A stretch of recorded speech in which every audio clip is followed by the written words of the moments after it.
भारतीय कृषि अनुसंधान परिषद की 96वीं वार्षिक आम बैठक में केंद्रीय कृषि और किसान कल्याण मंत्री शिवराज सिंह चौहान ने कहा कि विकसित कृषि संकल्प अभियान में आए सुझाव के आधार पर कृषि विकास की रणनीति बनेगी।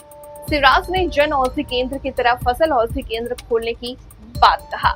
उन्होंने किसानों की उपयोगिता और मांग आधारित शोध की जरूरत पर जोर दिया। बैठक में ICAR की वार्षिक रिपोर्ट जारी की गई। साथ ही कृषि से संबंधित 4 पुस्तकों का विमोचन किया गया। इस दौरान राज्यों के कृषि मंत्री और अधिकारी भी मौजूद रहे। सबने भविष्य में खेती और किसान समृद्धि के लिए एकजुट होकर के काम करने की प्रतिबद्धता को दोहराया। शिवराज ने कहा कि सोयाबीन, दलहन, तिलहन में अधिक शोध और काम करना होगा। गेहूं, चावल और मक्के के साथ अन्य फसलों के उत्पादन में वृद्धि के लिए काम करना है। इसके लिए राज्यवार और फसलवार योजना बनाई जाएगी। केंद्र सरकार की योजनाओं का लाभ किसानों तक पहुंच रहा है या नहीं, इसका भी निरीक्षण किया जाएगा। शिवराज ने कहा कि कृषि राज्य का विषय है। केंद्र को इसके साथ ही मिलकर के काम करना होगा। राज्यों के सहयोग के बिना कृषि की उन्नति के प्रयास अधूरे हैं।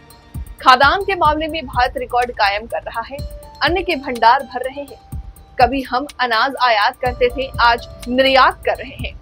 कृषि मंत्री ने कहा कि रबी फसल से पहले राज्यों के साथ मिलकर के फिर से विकसित कृषि संकल्प अभियान के जरिए किसानों तक विज्ञान को ले जाने की कोशिश होगी। इसके साथ ही रबी सम्मेलन 2 दिन का होगा।